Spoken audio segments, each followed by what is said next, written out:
Hello and welcome to the Felis 747 Classic, where today we're going to do a tutorial on how to use the 74-200's Civa INS system. For those new to the old school navigation system and or the 747 Classic in X-Plane 12, this will be a video suitable for you. The guide will include a very dirty quick start for the 747-200, but it is not intended to focus on this, okay? But starting obviously the 747 and flying it is obviously directly related to using the navigation system. And so, you know, it's inevitable. I'm going to have to show you there. But don't look at what I'm doing with regards to starting up the plane as a tutorial for how to use the plane, because I'm basically just going to skip out everything that doesn't directly, enable us to do the flight. So again, it's going to be a thorough tutorial focusing on the navigation system. If we come inside the cockpit, we are, of course, talking about this old school device here, the Civa INS, all right? We're going to be flying from Baltimore, or perhaps better known as Washington International, to JFK in New York, so it's not a very long flight. The tutorial for today is somewhat lengthy, so I'm just going to tell you right up front what we're going to cover, and then you can decide if it's worth watching. What is the Civa INS system? Okay, so what exactly does this do? What are the lat-long coordinates it uses? Okay, where do I get those from? And then we can come back into the sim and we'll look at starting this system up in cahoots with the aircraft. We'll look at aligning this system and entering the route that that I previously showed where to get the route from. We will depart the aircraft from the airport in a normal mode or in the radio mode. So if we come into the regular pilot's view, this switch here, for departures and arrivals is set into the radio mode. And then we will look at what point do we switch from that mode into INS mode, which will then basically navigate us along the predefined route. And then finally, on arrival, back into the radio mode.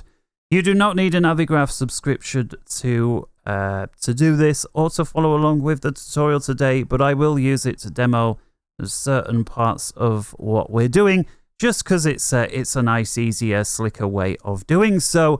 There are, of course, free alternatives if you don't have that. So let's go ahead and make a start. And so first off, let's examine the INS or what the Civa INS system does overall. And all that it does, in very simple layman's terms, and I'm going to just come over to show, is navigate between two parts on the Earth. And if I just come over to monitor one cap, this is what happens basically, okay? And so the world is split up into grids, and within each of these grids is like subdivided further and further. And so every single point on Earth is on a grid, okay? The grid is known as latitude or longitude, and this happens to show where you can see what's called here in this case the prime meridian and the equator. Where those two meet is 0, 0 on the grid. So it doesn't matter if you don't memory all of this. It's just the basics. This happens to cut right through London, UK, which is why Greenwich Mean Time or UTC time or Zulu time is centered upon the UK. And so, you'll see that there, as well as a few other countries. Okay, coming into the second slide I've got for us then, let's just turn the air traffic down a little bit. We see here the entire Earth, as we said, split up in this grid. They can see 0, 0, which was on the previous page, just to the west of the main of Africa there. And that 0 degrees there is the equator. And again, on the longitude side of things, cuts right through London, UK. And so the INS system, you basically put in a series of waypoints, up to 9 of them, that's all you can have, and the aircraft will follow along these coordinate grids, if you like, to route you through those points. If we take a look, zoomed in, this happens to be focused on England, part of the UK, of course.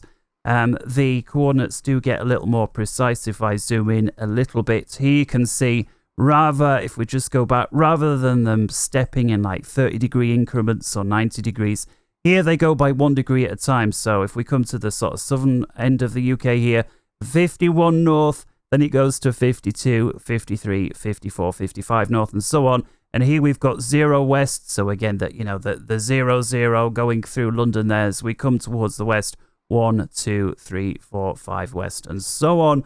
Obviously, the other way goes 1. This line here would be 1 east, isn't actually labeled, but goes off, and then 2 east, 3 east, and so on, all the way around to 180 degrees. At which point they swap over, and depending on exactly where on the Earth that is also the time date line. And so if you were flying one way, you're sort of 180 degrees west as it jumps into 180 degrees east, or vice versa.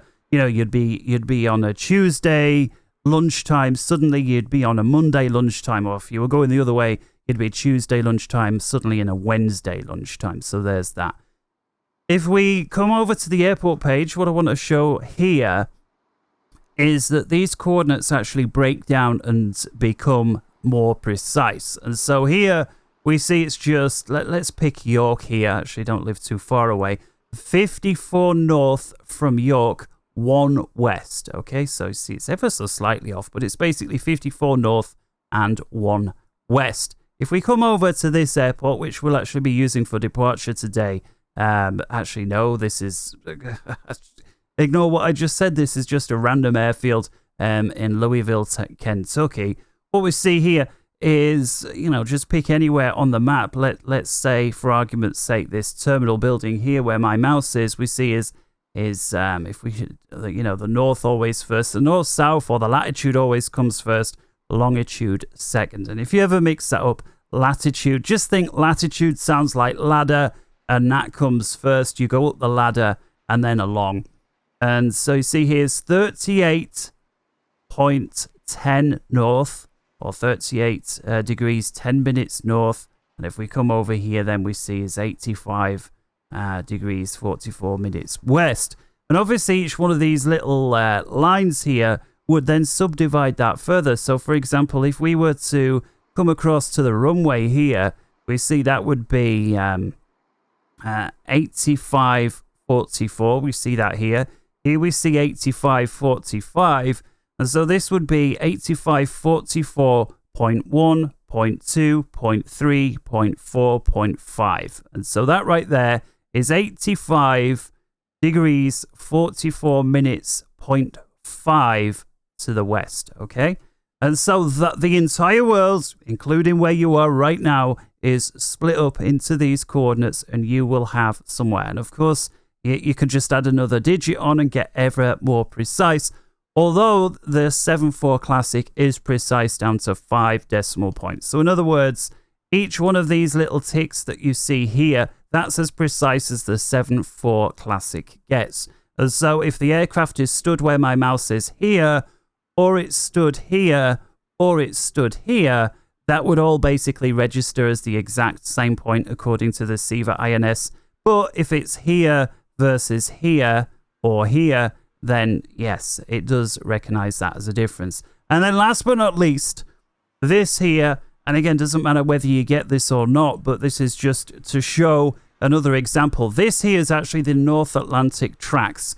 Okay, so on the left side here, the western side, we've got Canada or the USA, and then on the eastern side, we've got the UK, Ireland, and so on. And so all the transatlantic flights generally come across here that, this is the exact routing is updated day by day, depending on what where the wind's blowing, quite literally, and they pick the best directions. But what you see here on the left-hand side and on the right-hand side is a whole series of names. These are now fixes, these 5-letter codes, but these codes do not exist in the middle. You see where the particular dots are, and that, this will have been for a certain date. I'm not sure what the date on this really was, but it doesn't matter. What you see here is if, for example, you were to take the northern track to cross the Atlantic, you see once leaving here Janjo, it would be, and again following along the north, south, you've got this point here, and actually doesn't have... Here we see, actually, there's 50, there's 55, there's 60. So 55, this line would be 56. So 56 north and 50 west on this particular point would be the first one. And then as we follow along, 55, 56 would be then 57 north, 40 west. The next one, 57 north, we see it's along that same line, and 30 west, and then back down to 56 north, 20 west. Okay, and again, it doesn't matter if some of this seems a bit complicated. All that you need to be really taken away is that there's a series of coordinates, and joining those up, just like a dot to dot, that makes the route, and that is what the 747 flies. Okay, so we've gone through that. Perfect. Let's now see where to get this from. So if you do not already have a SimBrief account, first off, why not? You really need to get one, and this is where you get your routes from. Just before we create a route, I want to show something absolutely vital, okay? And that is, once you've got your SimBrief account, make sure you add an aircraft, or you save the airframe as they call it, for the exact plane type as close as you can. And here's why. Take a look here. I've got my Boeing 747-200. Yeah, the classic. That's the one that we're going to be using, okay? This one here. What I want you to pay attention to, and again, don't let this blow your mind, just take away, I'll give you the summary at the end, but as you see here, we've got this PBN capability, okay? This stands for Performance-Based Navigation Capability. And then there's a bunch of letters, each with a number. So we've got A1, we've got a B3, B4, and B5. Now, what on earth does that mean? Well, I had to look it up as well, so, don't feel like anything. But as we come along here to the navigation, we can see each one of these codes actually relates to a type of navigation. And again, don't let this blow your mind. What I want you to see here is the A1, which was what we started with here, is basically the lowest sort of rating on here. And that is that the plane knows where it is within 10 nautical miles. Okay, so that's like the lowest. The further you go down this chart, say to this sector here, the D1, these are much more precise. And as we go through here, this one, I believe, is one of the most precise ones you can get, the L1. And so, and again, don't quote me on this. I'm not about to load up all the different aircraft to see. But these here for navigation are very precise. And then further down here, RNP1, so this is the plane knows obviously where it is within 1 nautical mile, which is obviously a lot more accurate than 10 nautical miles. And then here you've got your approach, your RNAV approach basically as well. So again, your Boeing 737s, your newest ones, your Airbus A320s, they're going to feature stuff on this side. We have got this one, the A1, but we've also got, if we look here, B3, B4 and B5. And if we come across to see what that is, B3 is DME, which is distance measuring equipment. In other words, our plane can tune into 2 different DME beacons at the same time. They're obviously, they're often hooked up with VOR stations as well. And all that this is saying is we have the capability to tune in 2 different beacons at the same time and measure how far away from them we are. Obviously, if the beacon's capable of doing that, but this is saying that we as an aircraft are capable. B4 means that we can tune in a VOR and a DME, and the VOR beacon obviously gives us a directional information, not just distance information. So we've got that. And B5 is, we carry an INS system on board, which of course in the Boeing Classic we do. It's a very basic one, but we carry one. And so that's all that we have. And all that you need to take away from this is, and again, the summary, the bottom line. It looks like I've accidentally made a change there, so I'll make sure that I don't save. But all that this means is, the bottom line is that we have a very, very basic INS system on board the aircraft, and we have the ability to navigate using VOR beacons. That's what that these particular letters mean. Who does it let know? Okay, well, in real life, it lets the air traffic controllers and the flight planners know that those are the limitations. But in X-Plane, or even in Microsoft Flight Sim, if they add this aircraft in there at some point, it lets, first off, SimBrief know. And so SimBrief, the tool that actually gives us the waypoints, is going to give us a more suitable waypoints for our aircraft. You know, it's not going to give us a set of waypoints that we're unable to follow. And then the second thing is, in theory, if you're on Vatsim, it lets all the Vatsim controllers know as well the limitations of your aircraft. So in theory, providing that they're paying attention, they will not try and stick you, let's say, down an RNAV approach when clearly your aircraft states you are incapable of doing such a thing. So let's just undo the changes because I don't want that. And let's now come over to creating a flight. And so come over to new flight. And again, it's the red boxes that we're interested in.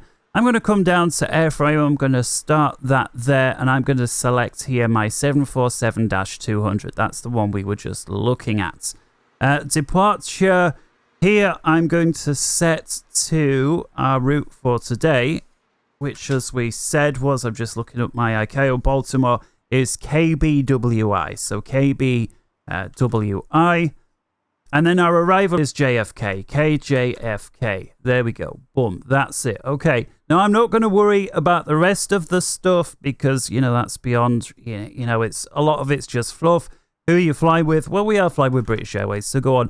And flight number, I always like to show how many do the subscribers. We've currently got 348, so we'll go with flight number 348. There we go.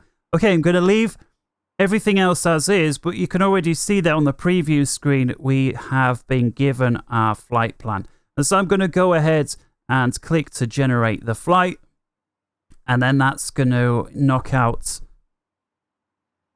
our flight plan. Now, I'm going to be referring before too long to the charts within X-Plane itself using Navigraph. But what I want to show you here, if I view the PDF to do with our flight, if we zoom in a little bit, what I want you to see here is we've got our regular routing here. So in the more modern aircraft, these would be sort of the waypoints you would type in. But if we scroll further down to our individual waypoints here, you can see here we've got our lat-long coordinates that we're interested in. And so these ones here are the ones we're interested in. It just then comes to, well, which ones are we going to pick? So let's jump back. I think I don't know if I need to refer back to this, so I'll leave it there just in case. But let's come back into the sim. And so now with our route information complete, the next thing we're going to look at is starting up the aircraft, and then we'll refer back to the route. And so again, I said this was not a tutorial on how to start up the 747 Classic. What it is going to be is a real quick, dirty way of doing so. And so that's how it's going to be. So battery, standby power, APU switch from stop to the on position. Just quick check that we've got fuel and we've actually got loads. Wait for the door to open. There we go. Starting up the APU. Let go. And while we wait for that to wind up, I'm going to come over here to the tablet page and Navigraph. Go back. Oh no, that's okay for the airport page. In fact, I will come back to that just so that you can all see. There was just a couple of checks I did before to see that this would work as I expected. And so coming back to the charts here, and again, if you don't have the SimBrief downloader utility, you'll have to either look at this on your phone or your tablet or download it manually. But again, I can't show you every single thing. We're doing the INS tutorial here. And so I'm looking for KBWI, which is this one to JFK on the 26th of October, which is, the day which is now. Okay, so that's loaded there. You can see actually our cruise height today of 17,000 feet, so not very high. Coming back over here, I'm just going to set that up ahead of time.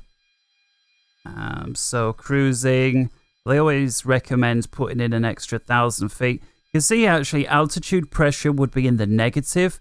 So what I'm going to do is I'm just going to leave it at around there, 25,000 feet. And you can see that's only going to pressurize the cabin to like 600-700 feet of pressure, which is basically none. I don't want to put a negative pressure in there. In any case, as we take a look now, APU's up and running. So it's time to close left, close right. Just a quick check down here, APU, and they are now both ready. So close and close, and now APU's on the bus. Great. All right, we see this light is off here because this particular tank is feeding the APU. Turn the panel lighting up, and that's always a check. If you ever want to know, have I powered the aircraft correctly? If you turn the panel lighting up and you see no response, then you have not. If you see that the light there does respond, then you have powered it correctly. I may as well just open the bleed. Open the engine bleeds as well, and I'm going to put the center pack. Let's go ahead, put it on full whack, and it can start warming up. Looks like the aircraft's pretty cold here. All right, and so with power on, I'm just going to put some lighting onto these instruments here. Then we're going to come upstairs to the this particular spot here, Radio Master Bus. We'll turn the essentials and the secondaries on. Do a quick check there. That's all good. And now once we've got the radios on, the master and the secondaries on, wait for these white lights to face to 12 o'clock. It basically takes a second or so to do. So it's already, they're already facing 12. And then set these ones here. In fact, we'll go to the align mode today, just so we can see how it differs. And so my side, your side, and then the flight engineers all set to the align mode. We'll go ahead and arm the lights as well. We'll put the logo and nav lights on. And I think that'll do for now. We'll put the smoking signs on as well. And let's come back down here. And so now these systems are powered. They're operational. And we need to set them aligning. How do we do that? Well, first off, we need to know exactly where we are. So I'm going to come over to the left-hand side. And I did say I was going to make use of Navigraph. And so I'm going to do that here, coming over to the airports page. Come over to the 10.9. By the way, I have searched for Baltimore here, so KBWI. So let me just go back in case you don't know. And so that's all you do. You come over to the airports page. You've got the search here, and it's just simple as that, KBWI. And if you wonder, well, how do you know it's KBWI? And if you come over to your charts page, you'll see it there at the very top. And again, if you created this route using Baltimore to Kennedy, it would still give you these particular codes here, KBWI. And that's all I'm using to KJFK. All right, so back over to the airports page.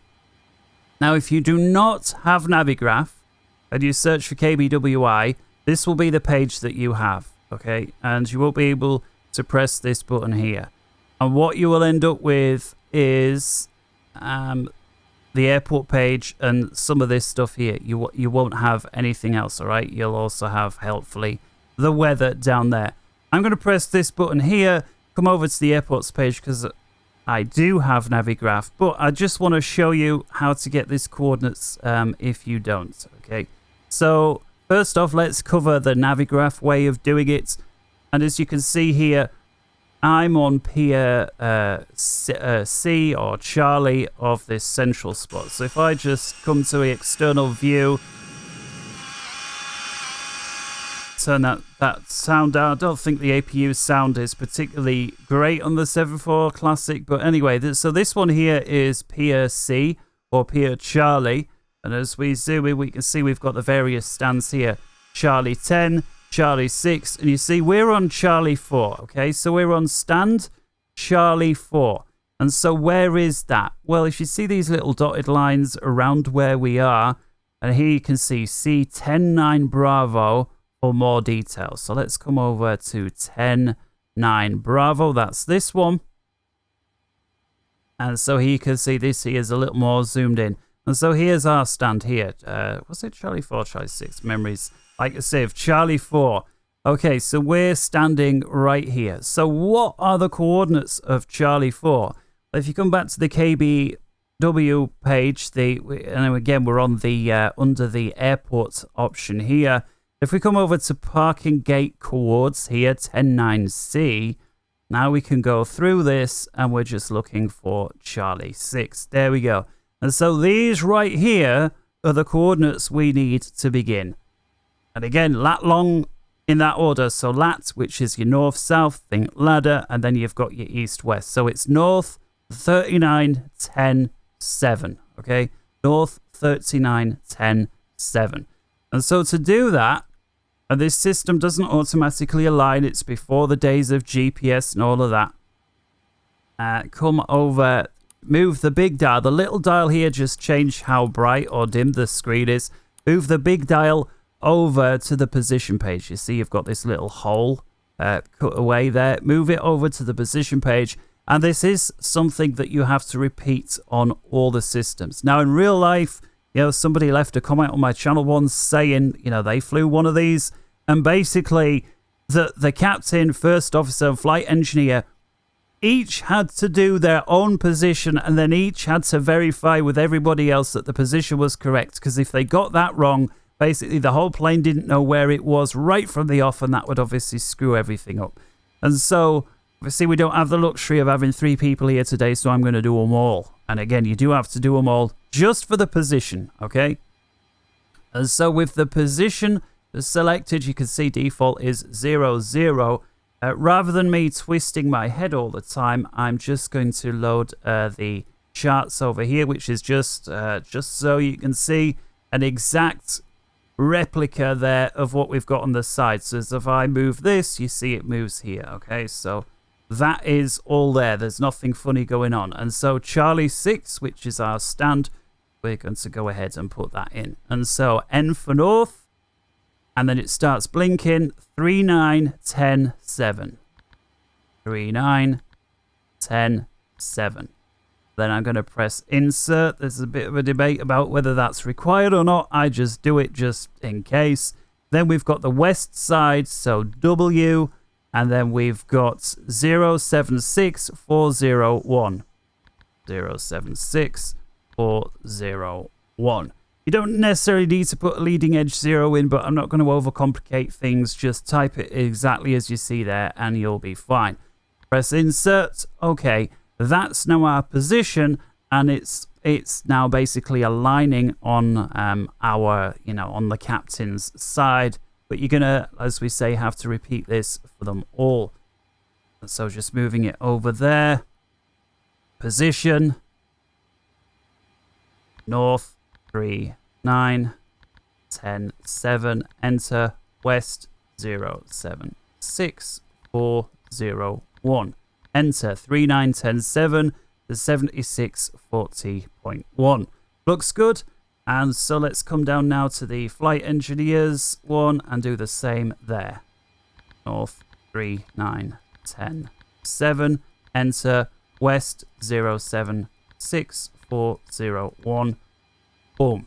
In we go. Perfect. Right. All the systems are aligning. If I move this big dial now over to the last page, which is the status page here, you actually get a code here, which you see there is 75, and that actually counts down all the way.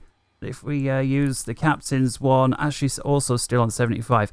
Basically, that number counts down, and each of these codes actually means something. So code 75 means something. But basically, when this counts down all the way to the number, I think it's 2. 2 means it's ready to go. And when it's on the number 2, we can turn these switches from align into nav mode, and, we can go. Now, you can actually turn them into nav mode beforehand, and all that happens is they will align in the same way, and when when it's happy to go, it will automatically, the system will automatically jump over by itself. So, you know, there was the tiniest bit of automation in there.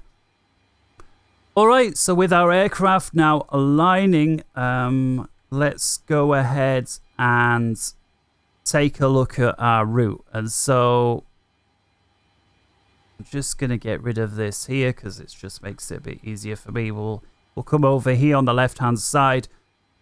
And so taking a look at our charts for today and coming down to page 2, you see that we are scheduled to depart from Baltimore runway 28. Now, I have live weather on for today, but obviously if you're trying to copy this and the weather is, you know, very different, you may have a different runway. What I do suggest you do if that's the case is just set your weather to 0. You know, go to your weather settings and just clear it all out, and then you can obviously fly the exact same without any risk to the aircraft. And so now here we've got the Palo 3 departure to ACY VOR. I happen to know ACY is Atlantic City, but, you know, only because I was looking at this before, I would never have otherwise have known. Palo 3 departure. And again, you can use non-Navigraph way of finding this out. You know, you can basically do a search for Baltimore charts on Google, use chartfox, whatever. So I'm just going to use Navigraph here to save time. So I'm going to do away with these charts that we no longer need. I do still want the ground chart there for when it comes to departure. And coming back now to the airport page, KBWI, I'm going to press the back button and come over to my departures tab here. And I'm now looking for the Palo 3 departure. Notice here, this is the first example where we see we've got these various RNAV departures here. The Conley 4, we've got the Fixit 3, we've got the Turpers 7, and so forth. Because we told SimBrief we are not RNAV capable, it did not give us an RNAV departure. We've got a Palo 3 departure though. And so when we click on this here, we see this is based off, we see here Palo while it is an RNAV fix, we see it is based off, in this case, AML VOR beacon. And there's the code 1350, and there's the radial 091 degrees, and there's the distance 51.5. Remember, we told, or at least the aircraft was set and told SimBrief, we can use VORs, we can measure how far away we are. And so because it knows that, it gave us here this particular departure. And so our first waypoint is going to be, or potentially be this one here, Paleo, all right? Now, what I will say is this device, which is, you know, currently still aligning, waypoint 0 is always where you are. Okay, so currently we're on the ground at Baltimore, so waypoint 0 is where we are aligning. Okay, so if I move this dial back to the position page, you see position, this is obviously what we typed in, are these coordinates here. But now if I move the switch to the waypoint position, we've got here waypoint 0 selected. Notice that the coordinates match. And that's because obviously where we start is the exact same position as where we are right now because we haven't moved. But as we move, waypoint 0 will change. So don't be flying halfway around and think, oh, I'll go back to waypoint 0. That'll take me back to where I was when I started, because it won't. Waypoint 0 will be where you are at that specific time. And so as we move this dial here to waypoint 1, notice it's blank because we haven't filled waypoint 1 in yet. Waypoint 0, again, where we are right now. And so switching over to waypoint 1, and we're going to do the same thing over here. And this is something you do not need to type in repetitively. So again, switch from position to waypoint page, waypoint 1. And you don't even need to change all these over to waypoint 1. I'm just doing this to show you. You do need to change your one over. So again, to the waypoints page, then go to page 1. Then what we're going to do is press the remote button. And what that now does is set all of these systems to link up. So I'm going to press the remote button first on the one that we're doing. So, you know, we're the captain, so we're going to do it on the captain system. Then we're going to press remote here, and then finally here. And all that means is now when we put in a waypoint on the captain's INS system, we don't need to type it out all over again for the first officer and the flight engineer, because unlike the position information, which only needs to be put in once, obviously a waypoint, the waypoint may have up to 9 waypoints. And again, not to overcomplicate things, but you are limited to 9 waypoints. Yeah, 0 is where you are. You've got waypoint 1, 2, all the way up to waypoint 9. If you have a really long flight, you may say, let's say you get to waypoint 8, and let's just keep it simple. You're flying on a heading of 090. What you may elect to do is turn the aircraft out of navigation mode, put it into heading mode, 090, and then while you're on your way from waypoint 8 to waypoint 9, you actually retype waypoint 1, 2, 3, 4. You type the information in from scratch, and that would actually be your second half of a very long flight. But again, let's try and keep things simple here. Let's just use our flight for today. So waypoint 1, again, I'm going to bring my charts in over here. And so Palo would be a great waypoint 1. Now I'm just going to make a mental note of that, Palo, because as you see here, the coordinates are not given to us very precisely. We do actually have a rough coordinate here. We can see there's 39 north, actually 3900. So we can see it's slightly further to the north than that line. And here we've got 7600. Here we've got 7630. And so we can see Palo is somewhere in between. Now we could guesstimate, but there is a much better, more precise way of getting that. All I want us to make note here is Paleo.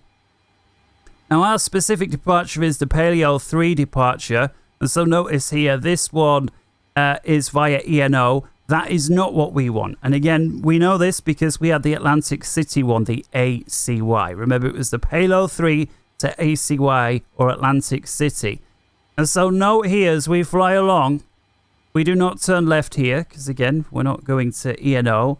And so this particular waypoint here, Speak, I think serves us no purpose whatsoever. Remember, we are limited to 9 waypoints.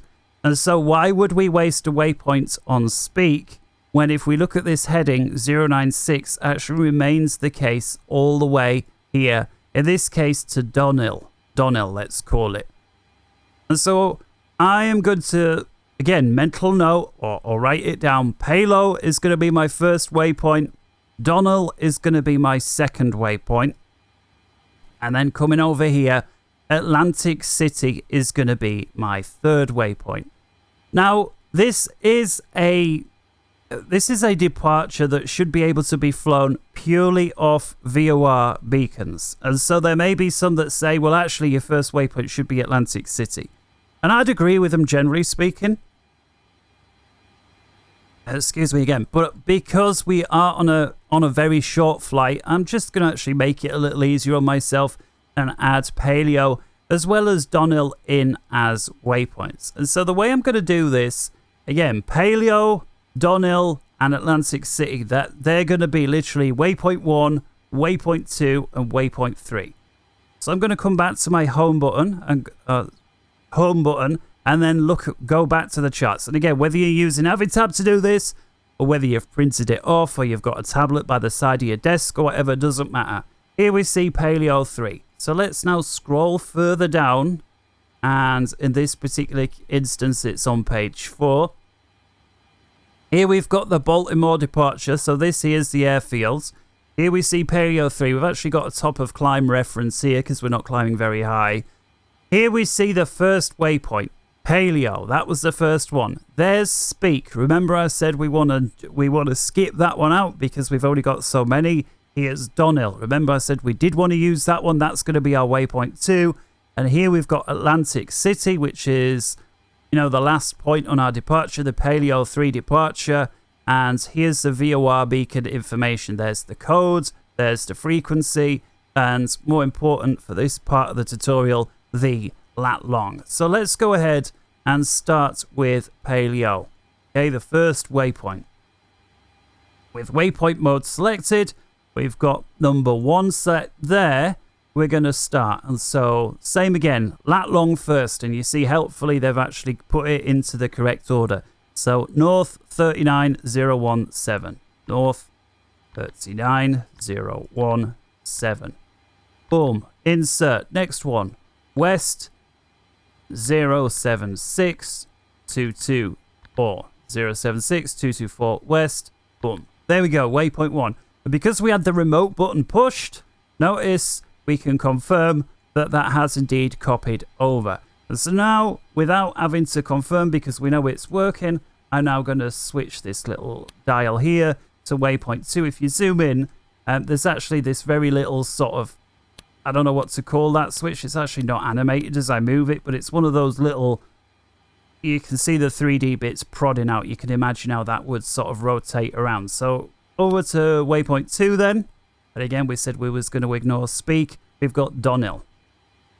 So north 39046.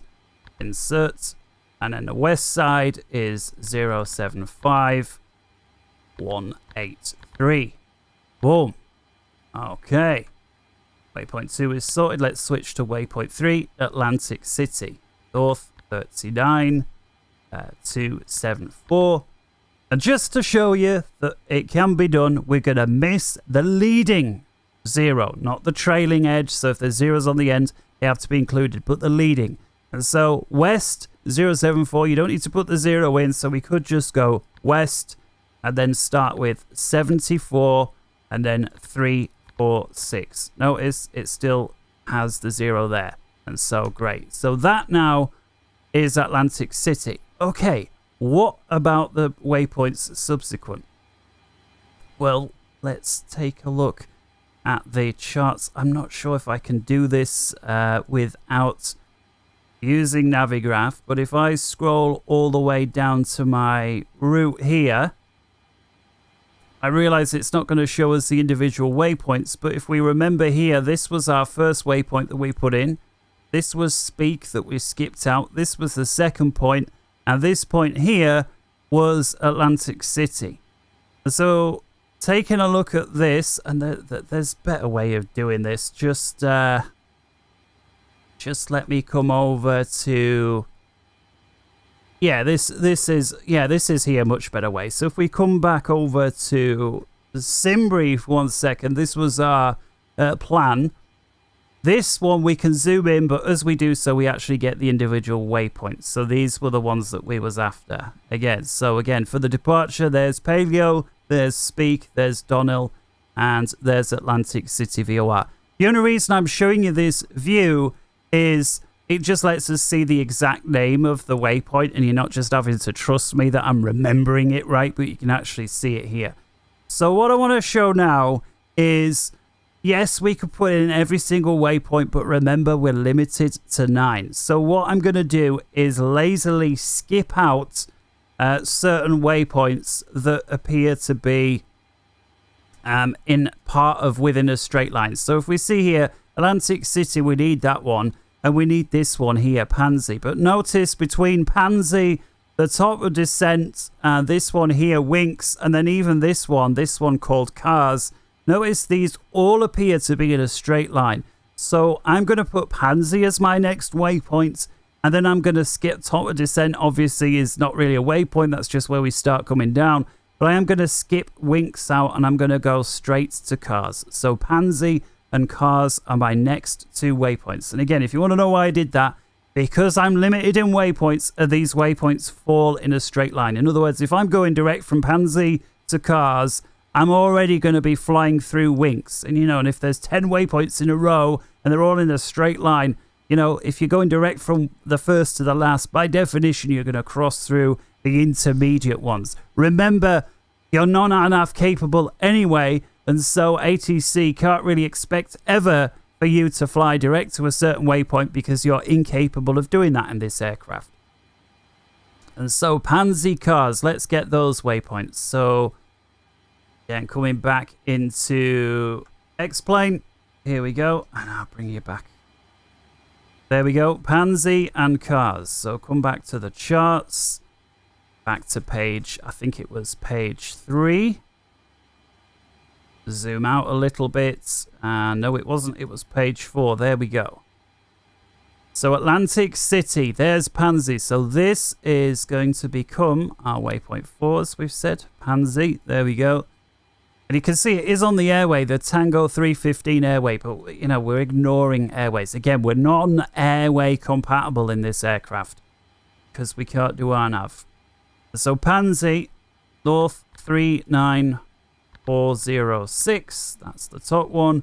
And then the next line, insert west. And again, I'm going to skip the 0 off, 74101. Enter, waypoint 5. Remember I said we were skipping top of descent off. Wink, remember I said we was going to skip that one off, but cars, I wanted this one. And so waypoint 5 cars is going to be north 39505, enter, west 73592. Enter. All right, that's waypoint 5. Now we need to do the same thing again to figure out the subsequent waypoints. And again, this is what makes creating your own flight plan of this aircraft, you know, if you're trying to do it quote unquote properly, or at least as properly as what we can do, there is a little bit more to it. And so cars. Now cars takes us to Gambia. Now I can't zoom in any further, so it doesn't actually show me the next waypoint. But I happen to know, in fact, if I hover my mouse over it, it shows us there is Carmen. I'm going to call it Cameron or Carmen. Now Carmen then, if we take a look, takes us directly to JFK. And so, before I go to Carmen, again, we've come up to this waypoint here, cars. I'm going to come back into X-Plane, and I'm going to take a look at the airports page real quick for JFK. Hey, JFK. And that's because if we take a look at the arrivals, and we've actually got Carmen for arrival here, and we know we're coming from that way. If we take a look at Carmen here, we see once we get to Carmen, and this is for JFK, all right, expect radar vectors to final. In other words, there is no procedure that takes you from Carmen to the end of the runway, or the ILS that leads you to the runway, should I say. It's expect radar vectors. So air traffic control is going to take us from, in this case, Carmen or Cameron to that point. Here we see cars. Remember cars we'd already put in. That was our waypoint 5. And so my final waypoint for this reason is then from cars going to be Cameron. And so I'm going to switch over to waypoint 6. I'm going to come back to my charts page. And I'm going to look here. I'm going to skip Gambia out. Again, that was that little waypoint that was right next to it. Come over to the next page. Here we see Cameron. This is the final waypoint that is to do with the route. And so with waypoint 6 selected, it's going to be north 40010. Enter. West 73517. Enter. Okay, there we go. North 40010, west 73517. Okay. Next waypoint then. We've already agreed this is going to be our final waypoint to do with our route. We skip to 7. I'm going to choose Kennedy, JFK. And if we zoom out a little bit, there actually we see the waypoints. And so waypoint 7 is literally going to take me to the center of Kennedy Airport. So we need to really be disconnecting, you know, ideally before waypoint 7, but if the aircraft does turn a little bit towards waypoint 7, we definitely want to be disconnecting at that point. And again, in real life, or if you're on Vatsim, again, expect radar vectors. You know, you would expect, you know, you would be basically told fly heading 250, whatever, you know, whatever it is. Clearly, we're not going to have that today for this tutorial. What I am going to do, though, is just on waypoint 7, put in the airport, as I say. And if you use all the way up to waypoint 9, I would always reserve waypoint 9 for the end destination airport. That way, you know, if no matter what happens, if you go direct to waypoint 9, it's always going to take you to where you're wanting to go. So here is Kennedy North 403 784. Enter. And then on the west side, we've got 73.46.7. Okay, there we go. Right, let's get rid of this here. And if we come across... By the way, I should have mentioned that while you are waiting for the system to align like we were, it's fine to enter your coordinates in like we just did, your routes. So I don't think, oh, I've got to wait for it to finish aligning before I can start putting the route in. You can do it right away. And so now I'm just going to quickly scroll through. There's way 2, 3, 4, 5, 6, 7. Way 8 and 9 are still blank, so that's great. So I'm going to turn the remote off. Same down here, just a quick check. 2, 3, 4, 5, 6, 7, 8. Looks great. Turn remote off, and I'm just going to set it to set them both to waypoint 1 and do the same here, and then turn remote off. Right, and so with that, we're about there. What I am also going to do is just really quickly, just a real quick, dirty way of getting the aircraft weight more or less right. So payload 67.5, I operate in pounds.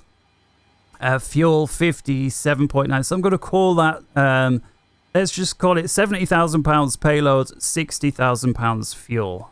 So over to the... where are we? Fast loads. Total fuel, we said 60. Payload, we said 70. And let's write that into sim. There we go. Boom. Okay.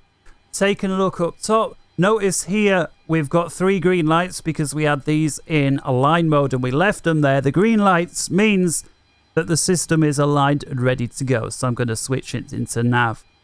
My side, your side, flight engineer. And like that, we are now ready to switch power supply. You know, if you were starting up on ground and you were going to switch to the APU, you can do that now. Now we're also ready for pushback in that regard. We can move the plane, change power, whatever. The system is aligned, which is, you know, great. We just put a few more lights on. Take off dry, EPAS mode. I'm not going to derate transponder. We got 348 subscribers to the channel, so that I can't squawkinate, but I can squawk 347. So I'll round it down until we get 350. All right, there we go. So that's in. And again, this is really a bad way to start the aircraft. I'm just trying to save a bit of time. So over to the, let's get rid of JFK for now. Back to Washington page. Just going to come down here for the weather. Altimeter 3027. So let me just dial that in. 3027. 3027.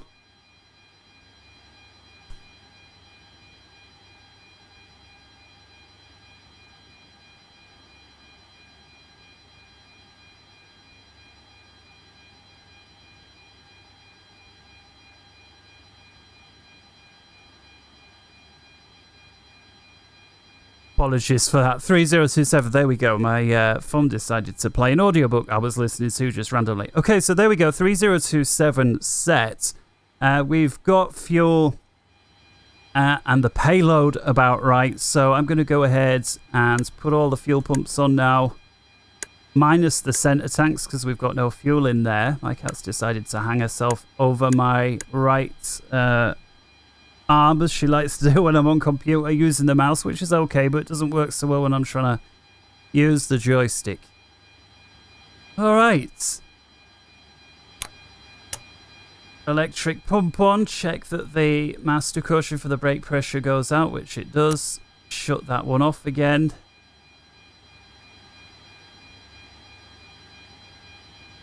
All right, let's turn the trim packs on. Just turn that temp down a tad bit warm, and let's take a look at getting the pushback in. So external view, let's get rid of the jetway there that was connected to the main door on the main deck, and let's get the pushback underway. we'll just push down the alley. I realize that's not realistic, but again, Round to cockpit, plan acknowledged. Call me through the menu when you are ready. We're ready, just to save time, right? Tow is driving up. Alright, so with our departure for today, again, coming back over here, let's come back to the charts just to make sure. Page 2 is runway 28, so we'll be departing in a westerly direction.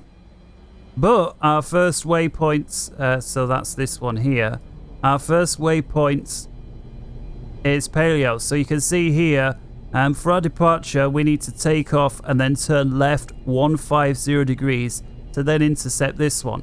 Now it needs to be done via the radio beacon, so we need here to tune. I'm going to tune it in my side. 1350. Ready to connect. 1350, and we saw the heading there was 091 degrees. Course 091. And then once we get to Paleo, we then go direct to this one, Sea Isle, which is 1480. So I'll put that one in on your side. And that is on a 276 radial, which means inbound is going to be 096 degrees. There we go. Alright, so we're about ready here, so let's go ahead, put the beacon on, put all the signs on, cockpit door. Connected and bypass pin inserted. Release parking brake. Parking brakes off. Starting pushback, and you may start engines. Alright, so pushback underway, so we'll come up top, start a valve. Ready for engine start. Alright, coming over here. Packs off. Engine bleeds are open. Fuel pumps are on. Let's go ahead and start number 3. Ground start. Starting engine 3. Start valve open. Release. And again, this is not a tutorial really for the 747 overall. It's just the INS really. I know I've said that a couple of times, but otherwise, the comment section will be full of you never did this, that, and the other, and it's like, you know, because it would have just taken so much more time. It's already taken a long time for this tutorial.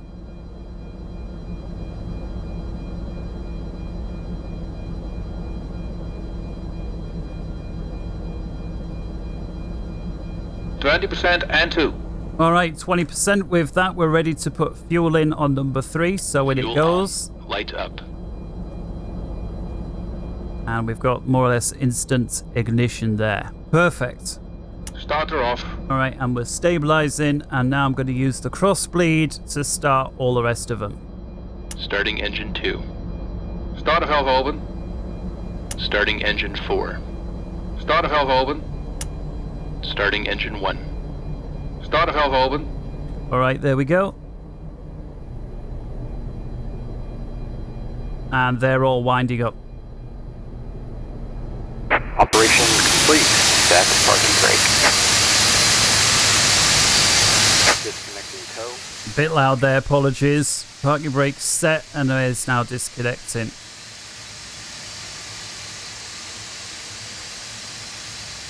Coming back inside.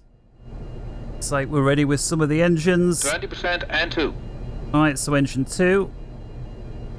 Fuel on. 20% and 2. Good ignition. Light up. Engine Fuel 4. on. Light up. Engine Fuel 1. on. Light up. Give the Starter guy off. the signals. Oh, there we go. All the engines have Starter started. off. And they're all stabilizing. Great. Starter off. Alright, let's come start a valve. Get rid of that. And let's come over to the flight engineers panel, and we're just going to put all the gens on. Engine stabilized. Engine 2, 3, 4, 1. Close the split. Bus 1, Tow 2, is 3, disconnected 4 on and the bypass pin has galleys. been removed. Hand signal will be on the left. We'll see you next time. Have a safe flight. Okay, thanks. Engine stabilized. Right. Oh, puss. She shook herself and my mouse went all over. Galley, fan there Engine to automatic. Chillers 1 through 3.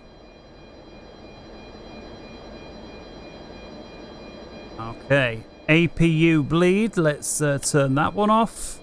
And with it, all the bleeds from the engines are on. That's great. Fans there are on. Get the recircs 1 through 4.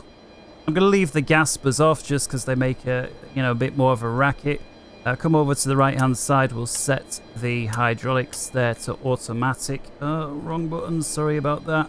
And with that one done, last but not least, aft cargo heat to normal. And with it, APU can be turned off. Great. Generators 1, 2, 3, 4 all look good, so we'll leave that right then. So yeah, we are, as best I can tell, ready to go back there. So let's come up top, finish up over here. So probe heats both sides, window heats, my side, my front, your side. And anti-ice not required. Starter switch is off. There's no RTO on this one. It's, if you reject takeoff, it's all down to you. It's auto brake for landing only. Anti-skid on. Body gear steering wheel arm that. Runway turn off lights. I'll put the little compass on there. And so with that, we're ready to go. And so 3, 2, 1, the only caution light remains anti-skid. That should go away. Parking brake release. With the brakes. There we go. All right, let's go. And so we need to make our ways towards runway 28. So it's going to be straight ahead. Then we'll turn right. We'll follow Papa around onto uniform.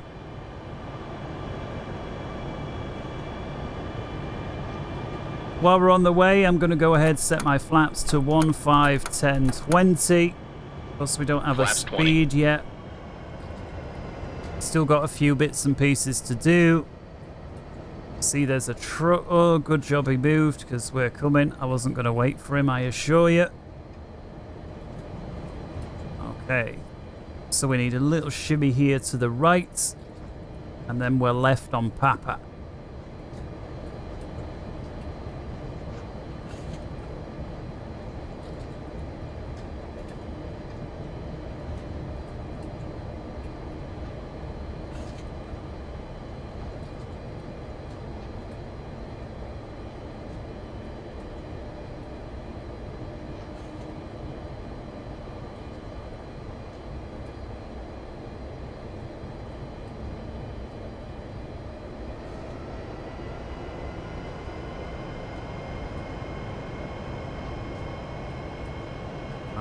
Follow it round to the left and then right.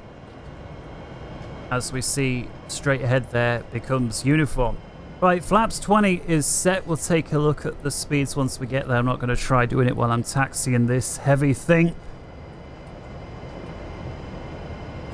And again, it's just going to be a real quick, dirty way of getting the takeoff speeds. If you're wanting to do things properly, checklists and all the rest of it. Yeah, this switch here needs to be set to radio for takeoff, and then INS, only once we switch over. So make sure that this, the default is radio, so just make sure you leave it there. Turn the panel lighting on. Is still morning. Yeah, it's still morning here in Washington. I think it's about 11. I think it's 3. Is it 3 or is it 4 hours? I forget. Either way, it's either 10 or 11 in the morning here live time. To see where I am, it's almost 2. Okay, so we need to depart per the procedure. So we're going to take a look at the procedure. Now, if doing arrival or departure procedures, if that's beyond the scope of it for you and you just want to literally learn the INS navigation, what I suggest you do is take off on the runway, whichever one happens to be most suitable. Climb on runway heading until you get to 1,000 feet above the ground. So in that case, it's going to be about 1,200 feet, for me.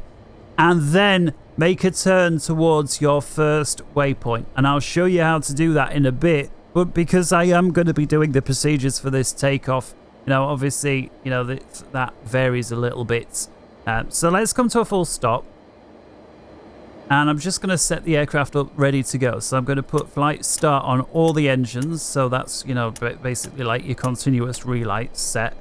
Coming back here, packs off for takeoff, which they are. Mind you, I've left them off since engine start, but that's okay. We'll turn those on once we get into the air. And so that right there is set. We'd already set our EPAS mode here for takeoff dry. We'll go ahead, just put the transponder on, so that's done. Let's finish off with our takeoff departures here. So first off, procedures. How high are we cleared up to? Transition altitude 18,000 feet. Okay, takeoff minimums, initial climb, runway 28, so this is us. Fly runway heading until we're 3 miles away from Baltimore, then left turn 150. So actually we need to, for that, we actually need to dial in Baltimore, which is a little frustrating with regards to our aircraft because we don't actually have the ability to swap frequencies, 1480. So we'll have to keep this chart open. I am going to turn my aircraft icon off because I find that cheating. And so your side is going to have to be 15.1 with regards to departure. And that's so we can follow the procedures. And so once we are 3 miles away from Baltimore, we turn left onto a heading of 150. And so I'm just going to put course. Now I'll leave it 096. I'll remember that, 150. Now runway heading, let's have a little look, is 285 degrees. So I'm just going to make sure that's in my heading there, 285. Set. Actually looks like we're creeping forward here. I'm sure, did I not have my parking brakes set? Parking brake set. There we go. They are set now. I forgot to squeeze the pedals. Right. So once we're 3 miles away, it's a left-hander to 150. And then we're going to intercept Paleo here, which is, again, 1350 on a 091 radial at 51.5 miles. And again, if following these sort of departures is beyond it, doesn't matter. Because remember, Paleo is also our waypoint 1. We put that in, waypoint 1. And I'm going to set this to fly directly to waypoint 1 as soon as that is what we're doing. And again, we're not doing it from here. From here, we're flying runway heading until we're 3 miles. Then we're turning left 150. But at some point after that, and I assume it's ATC says, right, proceed direct to. And at that point, then we will go direct to waypoint 1. And the way that we will do that, I will just press waypoint change and I will type in 01.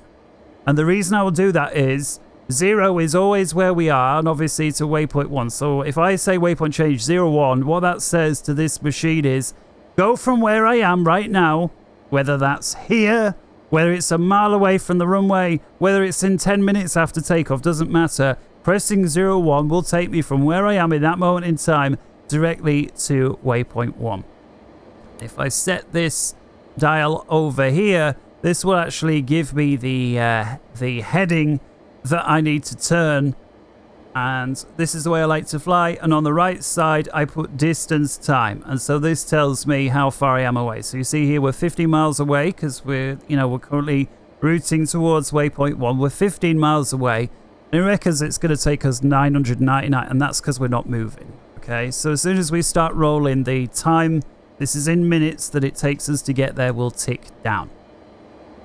I realise there was a lot said there, and I may have to pause this at certain points, but suffice to say, take off runway heading, wait till we're 3 miles away from Baltimore, which is dialed in on your side, which means if I look in over here, DME2, that's set to your side. Once I see this reading 3.0, I then turn my heading dial left to, what was it? 150 degrees. There we go. Okay, now takeoff speeds. I never got the takeoff speed, so let's just do that real quick. And again, real quick.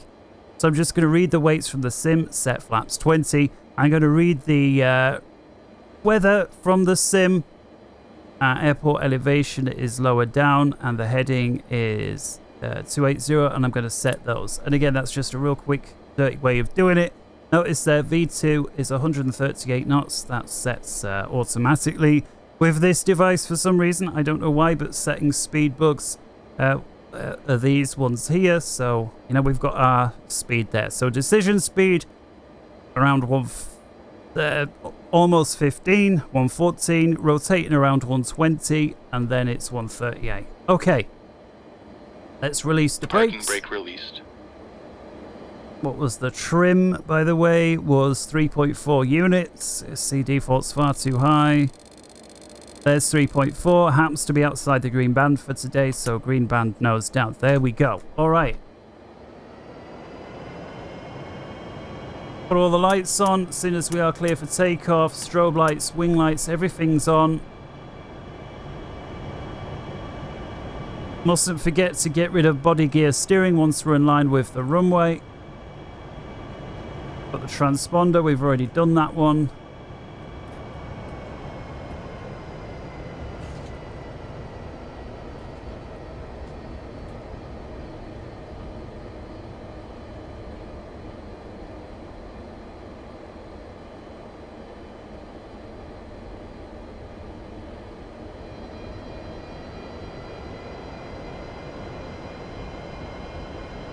Okay, great, that'll do.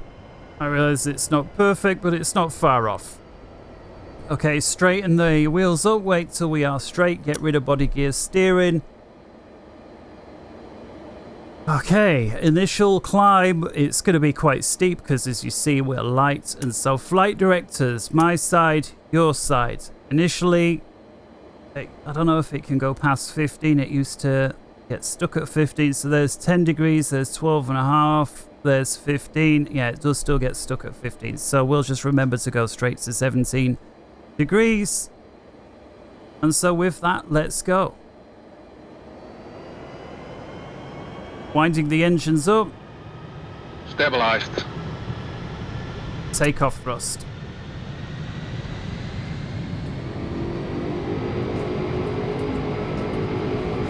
Don't know why the auto throttle doesn't seem to align my throttles. Thrust set. There we go, that'll do. 80 knots.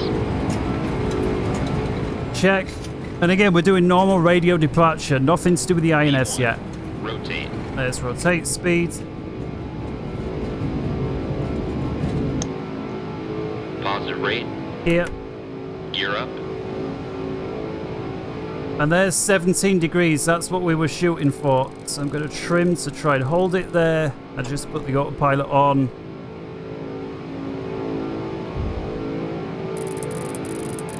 Gears up. All right, going to put the autopilot on all the way. Let's keep it on INS speed. We're 1.5 miles away. Let's go to max continuous now. And flaps 10. Flaps 10. There's 2 miles. We're still on runway heading. Oh, God, this auto throttle, I tell you, man. There we go. Apologies about that. 2.9. And there's 3 miles. So we start this left-hand turn now. I believe it was 160 degrees. 150, beg your pardon. And I'm just going to continue climbing up.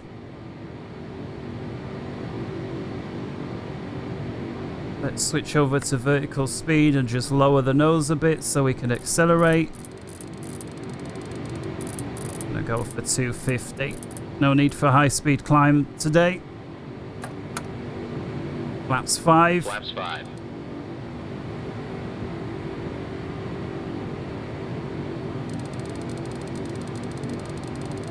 I've got to switch over now from continuous to climb.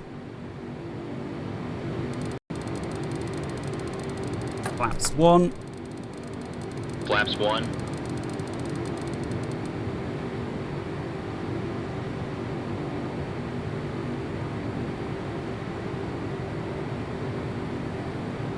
Accelerating nicely. Flaps up. With Gear it. up. Gear lever Flaps off. up. Coming back here, going to turn the packs back on. I'm going to turn the outer two on 50%, leave it like that. As we approach 250, going to increase my vertical speed.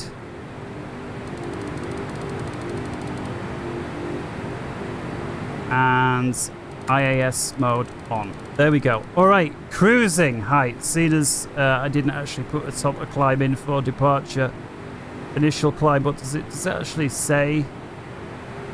Okay, I guess it's per whatever ATC says. And so we're just going to cruise up to our height, which on page 1, 17,000. And make sure we don't break through. There we go. All right, let's assume ATC says now turn direct. In fact, let's just... Where's the pause button? Pause. All right, let's assume ATC now says turn direct to our first waypoint. Yeah, so we're going to use the INS system to do this, seeing as we've programmed this in. Okay, so I'm going to unpause. I'm going to, with heading mode here selected, and if you're not in heading mode, make sure your heading matches and switch to heading mode, so 150. I'm now going to switch here from radio to INS mode. Notice here now, this HSI, or the horizontal situation indicator, no longer is in reference to our VOR beacons. That still is on the left side, but this one here is now with our INS system. So to go direct from where we are to waypoint 1, I'm going to press waypoint change, 0, 1, insert, and now turn this to INS mode. And that is now taking our aircraft from where we are right now towards waypoint 1. Notice here we're 36 degrees too far to the right, 33, 32, 31, and I'm just going to put the same in here just so that the first officer's side is doing the same. Notice here we're just 9 miles away from the first waypoint, reckons we're going to be there in under 2 minutes. We're now slightly too far to the left, and again it's just making a correction because we were very close. There you see, that perhaps makes more sense. We just shot through, so it's going to turn us right in a minute just to line us up, and as soon as we're there it'll automatically switch over to the next waypoint, so we don't need to adjust that. It'll do it automatically. Passing through 10,000, let's just do some of this other stuff then. Turn off lights and landing lights off, logo, wing light off, smoking signs. So I'm going to nose the aircraft down, so I'm going to switch to vertical speed and just drop us to around 500 feet a minute.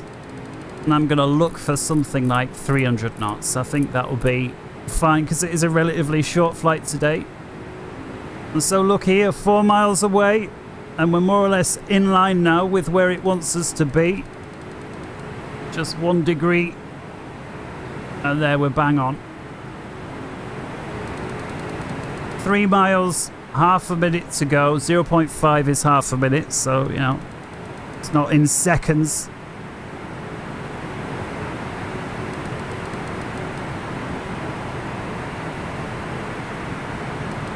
It's going to jump over momentarily. We do get this alert light lighting up that lets us know we're getting very close to the next waypoint, and there it is.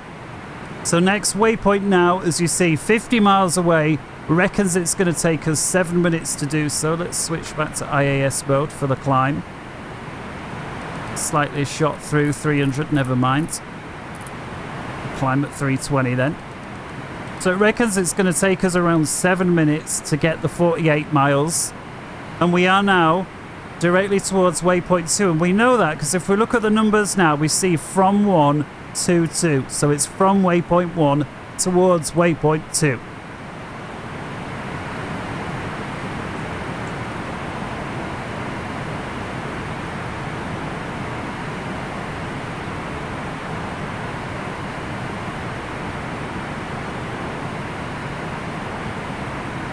It's also worth mentioning that these systems are basically independent. The pilots, the first officers, and the flight engineers. So the flight engineers, you know, so that they will potentially drift. You know, the positions won't necessarily match because they are simulated independently. So if we go over to the position page, if I show it both,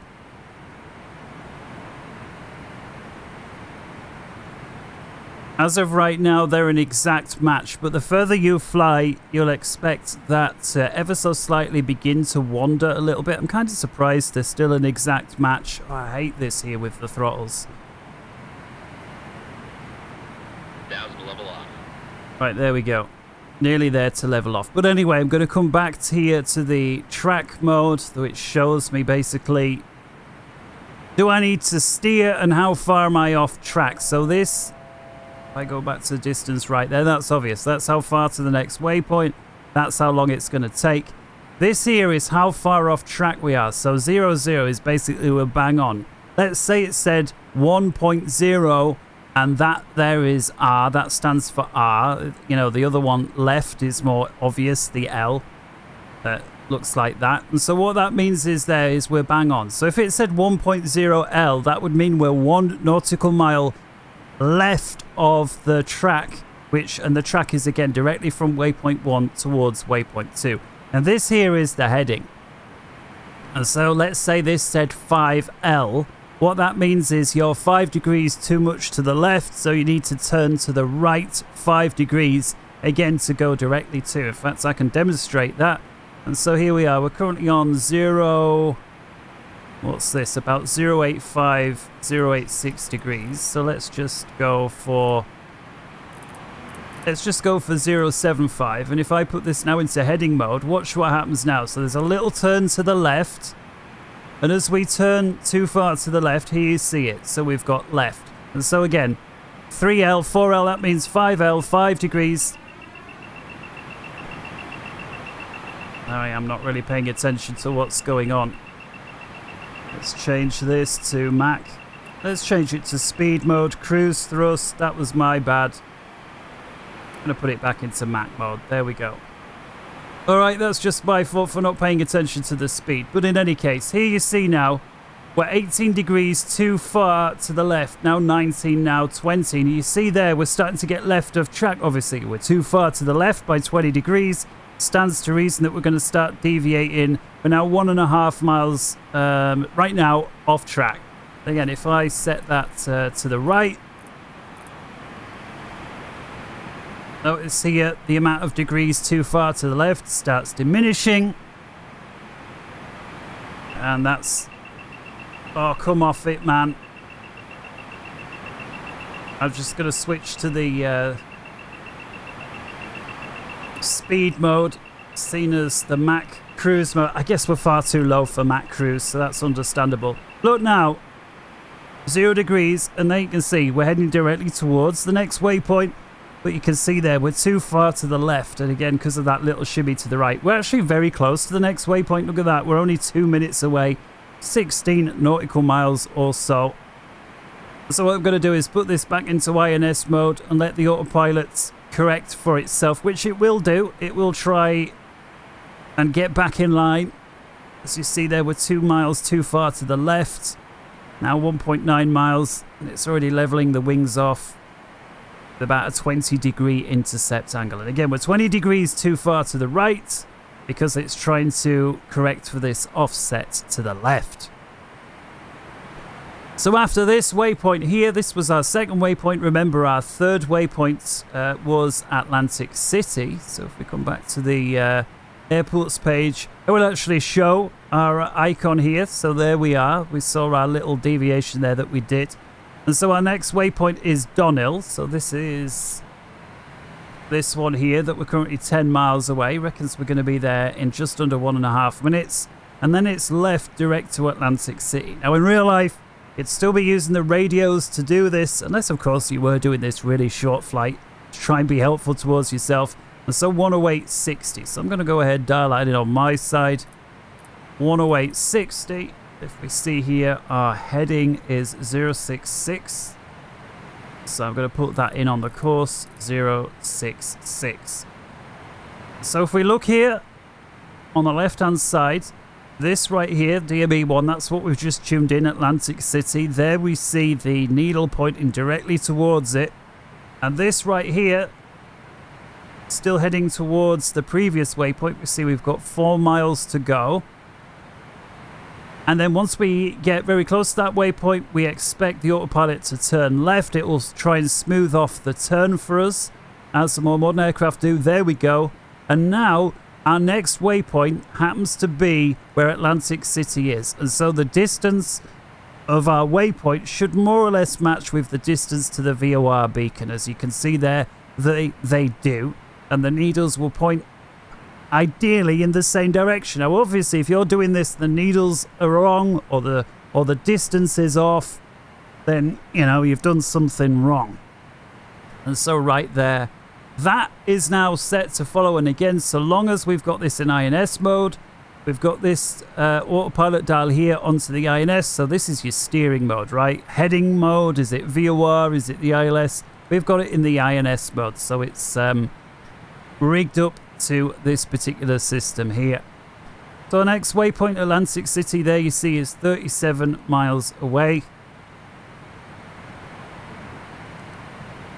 It's also worth mentioning that the autopilot, you know, it can only fly either using the captain's side or the first officer's side. And currently, as we see here, the A are set to the captain's side. What that means is, if I change something here, so for example, I'm just going to do waypoint change from 0 to waypoint 3. So where we are right now, and let me try that again. Clear. Waypoint change 0. What's happening here?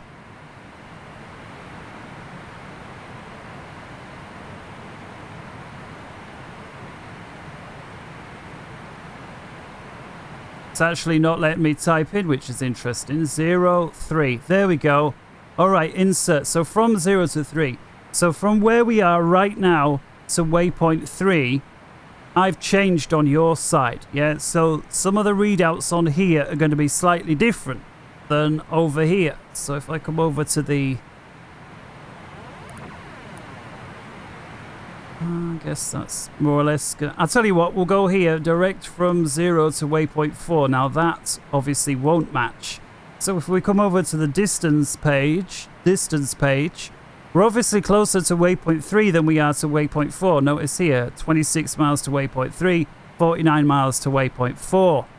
But because the autopilot is set on my side, the autopilot is still trying to fly towards waypoint 3. If I switch this over to B, the autopilot will be configured to fly on your side or the first officer's side, and will in that case fly direct to waypoint 4. Again, because these systems work independently of one another, even though obviously you can put the same information into both of them, and then in theory they should work the same. In fact, all three of them. Also got the couple of other pages we can look at. We've got the track ground speed page here. So this is exactly the heading we're flying over the ground, with wind taken into account for, which is obviously known as the track. Here we've got the ground speed, so 429 knots as we're moving over the ground, versus 300 and some, which is our indicated airspeed there. You've also got, so this here is, again, I think the heading that we need to be on, so 53.1 degrees, showing there that there's a slight discrepancy, and that is because if we come over to the wind page, we see here we've got 26 knots from 290 degrees right now. Those are the winds. And so all of that's shown there, but if we come again over to our track, we see we're bang on 0.0 miles to the left. We're 0 degrees off, so we're bang on. So typically when I fly, I like to have the wind page down here just for information. There we see the alert light come on, so that lets us know we're within a couple of minutes now of our next waypoint. And there we see it, 14 miles to go. And again, if you ever want to know which waypoint, it's the one in the right. This isn't 23, by the way. This is from waypoint 2 to waypoint 3. And again, it only goes up to 9. Well, I guess we need to start thinking about a few other bits. So let's get rid of KBWI. let's get JFK loaded up, and let's start with our arrivals page, and we'll get Carmen 4, seeing as that's the way that we're coming from. There you see Atlantic City. We're not doing the full approach from Sea Isle, but you can see the Atlantic City. I will leave the icon on, actually, because although I see it as cheating, it still does show, you know, for the purposes of the tutorial. I notice here, we expect 250, 11,000 foot for Carmen. Well, that's helpful. We do have a, you know, our point in. We've got Atlantic City, then I believe was Pansies, then was Cars, and then was Carmen. And I guess so it's maybe worthwhile, especially if you're flying online, just making a note of what numbers is what waypoint. Because again, you only have access to the, you know, the numbers here. So let's put my track over there, the distance time there. And again, once this changes to waypoint 4, then in theory, the distance and timings should match. And we take, okay, we're just 4 miles away from our next waypoint, 3 miles now. So once this jumps over, this will say from waypoint 3 to waypoint 4. And this is just direct to waypoint 4. And of course, the, you know, the exact distances in theory should match. We'll see if that happens. Just 1 mile away from the change. And there's the change, 24 miles. So if we switch this to the distance mode as well, there we see 23 miles to go to waypoint 4, 22 miles, and it's going to take us 3.2 minutes to do. So that's working as it should.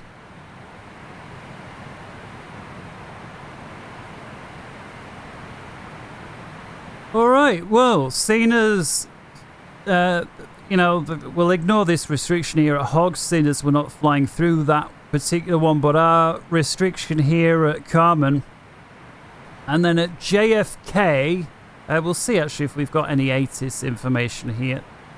So let's go 128.725. 128. 725. It's incredibly quiet again. 16,500. Skyrim at 25,000. Temperature 14. Deploying 10. Altimeter 3026. Arrive runway street 1 right. 22 left. Departing runway street 1 left. 22 right. Advise on initial contact to have information Oscar. Alright, well, altimeters 3026 and arrival runways include 31 right, which we will take. So, again, we're expecting radar vectors from Carmen. We're expecting to be 11,000 feet at Carmen. So we're currently towards Pansy, which is, let's just have a look, waypoint 4. So Cars is waypoint 5, Carmen is waypoint 6. So I'm actually going to use your side just to give us information of how long it takes us to get there. So waypoint change from 0 to 6, enter. And so we've got 34 miles to go to get to Carmen, and we need to be at 11,000 feet, 250. So I'm actually going to begin my descent now. So I'm going to get rid of the auto throttle switch entirely. Been a bit problematic for me actually, this tutorial, the auto throttle. Obviously usually I'd focus a little more on stuff like that and less on trying to show what I'm doing. I still think they could improve it a little bit. I think the Zebo module and one or two of the others have got it just right, where they show you where your physical throttle is and the auto throttle is basically disconnected unless you tell it otherwise. So I'm just going to let my speed drop a little bit, and now let's go to 11,000. Vertical speed mode, down we go. Make sure we don't drop through the bottom. Let's increase vertical speed a little bit. And I'm going to shoot for roughly 280 knots, something like that. Let's increase a little bit. There we go. Alright, so we're on descent. Following the route here to Carmen, we know how far we've got to go to Carmen, and our approach controller says Expect 3-1 right. So here's the ILS for 3-1 right. Now, this is a great part of doing a tutorial. So notice here, I'm going to go after Carmen, which is, again, this point here. Now, obviously, on Vatsim or whatever, you're going to get radar vectors over here. So they're going to tell you fly such and such a heading. But let's assume that we don't have that, or we're flying single player like we are. Notice here we've got a helpful beacon. I think this is Deer Park, is it? Or is something Park DPK? Either way, we've got the frequency there, 1770. And we see that cathode is on a 2 to 8 degree radial. So I'm going to go ahead, 1770. I'm going to dial that in on my side. See if we're picking it up yet. And we are, there we see. And in order to grab this radial of 2 to 8 degrees, I'm going to get the reciprocal of that because I want to go towards it. And so it's going to be 048 degrees. So I'm going to put that in on the course dial here. 048. Continuing my descent here. 18 miles now, 17 from Carmen. Reckons it's going to take us about 3 minutes to get there. So, and we need to be 11,000 feet, 250 knots. And that looks like it's not going to be a problem. Just going to increase vertical speed a little bit. And then we'll make use of the auto throttle again. I'm going to switch this over from cruise to go around, but we've still got speed mode selected.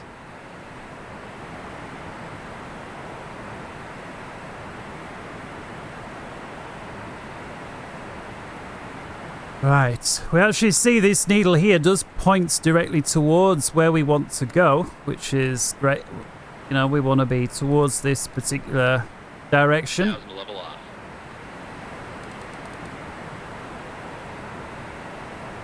And it's actually not too far from 048 degrees. You see, it's actually something like 041 degrees at the minute. So here's our final turn now. With regards to our planned flight that's taken us towards Carmen. You see we're about 11 miles away, to another 1 degree left on the turn. There we go, and the wings level out. And so just under 2 minutes to go. And so again, it's expect radar vectors. So in real life, at any point now, you'd be getting radar vectors. So let's make sure that the heading matches. So we're currently on, what's that, about 025-ish degrees. So let's go ahead, let's bag that one in. And let's say now ATC says 747, continue heading 250. So we're going to switch on to heading 250. There's 11,000 feet, there's 250. I'm going to go ahead, put the auto throttle on again. Let's make sure we've got 250 in. In fact, I'm just going to put both my throttle levers to the idle position. And hopefully that'll work. Again, auto throttle is on. Right. And so this is now the time to switch over back to radio mode, because we're at our last waypoint and/or we've been given radar vectors. And so now we need to track this radial inbound. And again, that's because we're now making this way towards cathode. And then from cathode is the final approach. Now, I'm not going to go through all the stuff with regards to the ILS. All that I am going to do is do the very basics. And so 1150, I'm going to do this on your side because I'm using my side to get in line. So, or to the final waypoint, should I say. 1150, and the course there, 314, the final approach course, 314. Obviously, you've got minimums and everything else to do. And if I had a longer flight, we'd have planned all of that ahead of time. I'm just going to go with the default, which is usually 200 feet. There we go. All right. So to make our way towards this next waypoint, I'm just going to do it easy and put in VOR loc. And again, we're going to fly actually towards this particular waypoint directly along, you know, this radial here. So if you imagine this little grey line extends all the way out towards Carmen direction, we're basically following it inwards. That's what we're now doing. Now it's here cathode, we need to be 3,000 feet, and we've also got distance information there, IRTH of 11.6. That happens to be the ILS. Are we picking up the ILS yet? No, but because obviously we're a long way away, but we see there we're about 51 miles away from, I'm just going to call it Deer Park.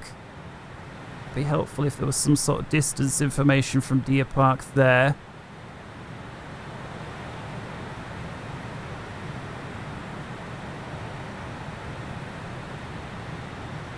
To say ATC says reduce speed 240 knots. Altitude hold, and we are going to descend now down to 3,000 feet. 3, 2, 1. PS. Let's go 1,000 foot a minute. Make sure we don't drop through the bottom. Okay, QNH was 3026. I realise we never went standard. Actually, I don't think we... No, we never crossed 18,000 feet, so I got away with it, didn't I? 3026, there we go for JFK. Little bit of lag there. Some of the ortho scenery loads in, I think. 3026. Actually think for tutorials, I do question whether using the really nice scenery is actually of benefit. You do get these, there you see it's running very nicely again, but you do get these stutters along the way. But I do like the scenery that you get.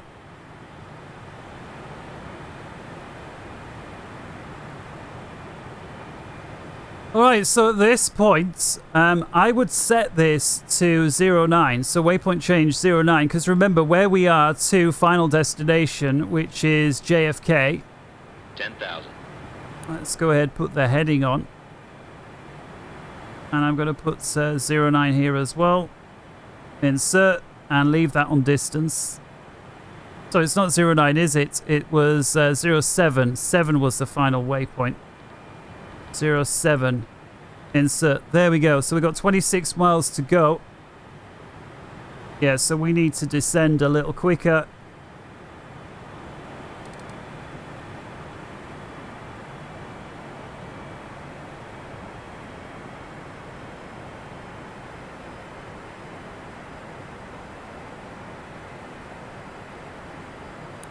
Direct track.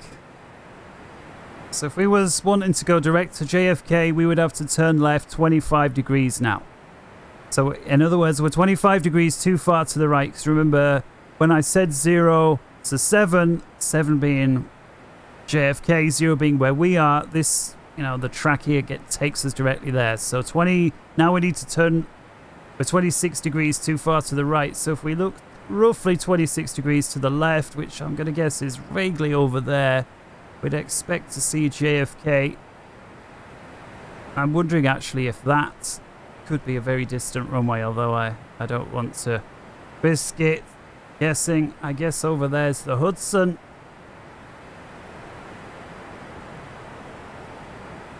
Let's increase the descent rate even more.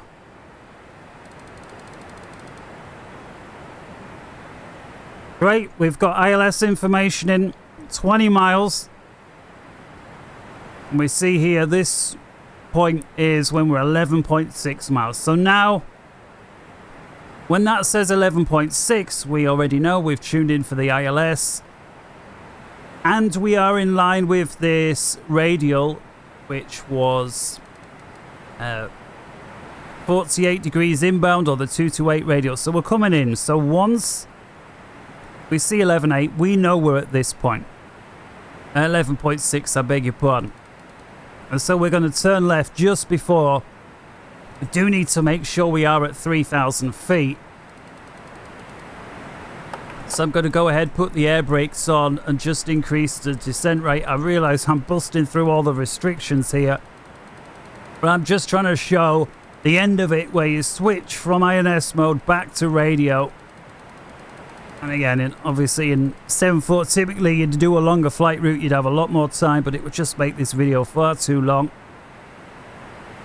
I'm going to go ahead, marry up my heading with my VOR loc, which is roughly, there we go, 045 degrees. I'm going to go ahead, switch over to that now. 1,000 level off. Okay, great. I'm going to reduce speed. Let's, again, real quick way to get landing speed. Come over here. Performance calc, landing performance, load from sim, load from sim. I'm going to just leave everything there. And I'm going to set those bugs. Okay. Back to the tablet page, we'll leave our icon on. There you see, and you see we are making a beeline directly for this Cathod waypoint. So everything's working great. ILS is tuned on your side, so we're going to have to copy. Once we get there and start the left turn, we're going to copy your code, which is 1150 over here. Make sure we've got the course copied over as well, 314 degrees.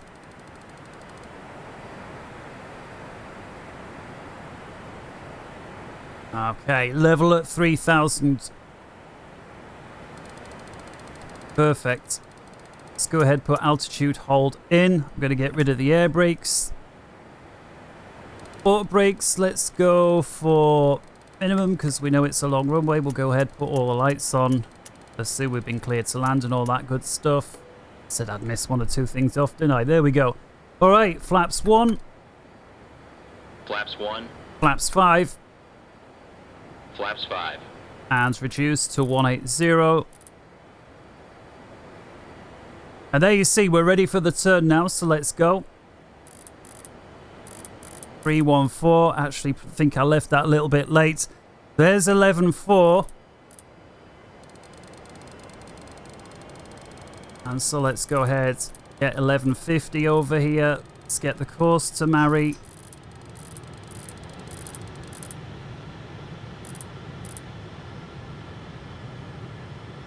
Actually, no, it was okay. It was 11.6. I was okay. So let's ease off the turn a little bit. Did it a little bit too early. Never mind. In fact, we've got here glide slope and localizer information, which is perfect. There you can see we need to start descending in a minute, so I screwed that up a little bit at the end, but never mind. Let's set this down to 2.5. And let's start the descent 1,000 feet a minute. Make sure we don't drop through. And that takes us to... Actually, it's 1,900 we need to be down to. There we go.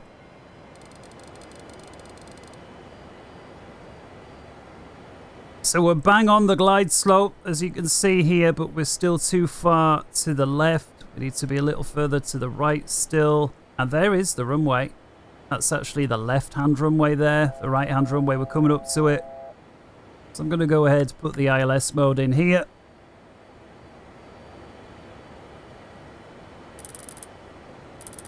Just going to make a little turn, so we've got only 25 degrees to correct.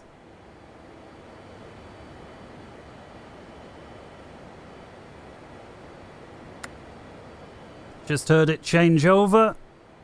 Localizer alive. And there's the intercept. Perfect. So let's get the heading to marry up. 314. And again, I'm missing loads of stuff off here, like missed approach stuff and everything. But ILS has been intercepted. There's 2,000 feet. We're below the glide slope. And that's just gotten intercepted. Let's just assume if we miss, it's back up to 3. There we go. Right, flaps 10. Let's reduce the speed. Gear down. Flaps 20. Flaps 20.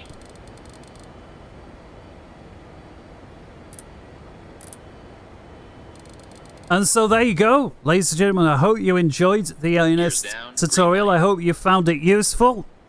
We covered everything from how the thing works, basically. You know, it's just measuring the distance, sensing the movement of the aircraft, measuring the, you know, speed, distance, time between 2 points. We've gone over how those points are, you know, the latitude, longitude around the world, where you get those waypoints from.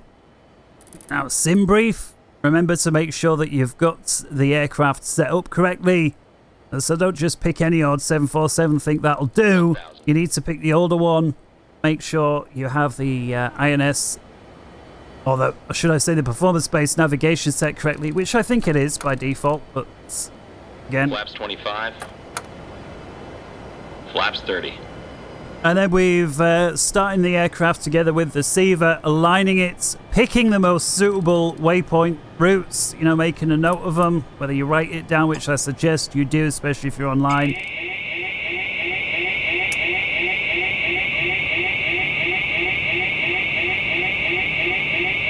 There we go. 500. Alright, I have control.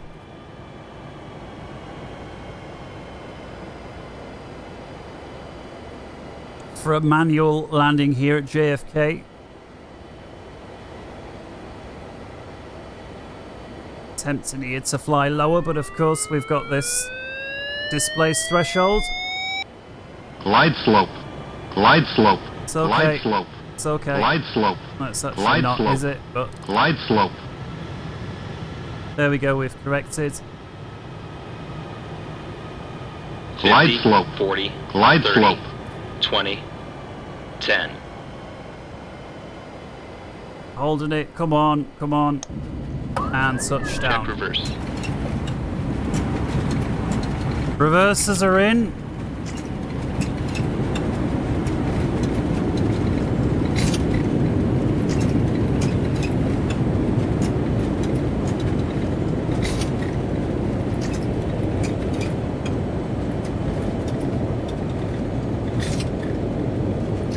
$60 knots. Idle reverse. Manual braking. Out, Stow off, reversers. And reverse. Auto brake off. get rid of the flaps and all of that good Flaps stuff. up. Okay, and so with it, here we go. Vacating 3-1 right. And welcome to JFK. I hope you enjoyed the video. Until next time from me here on Internet Flight Rules, take care. Bye-bye.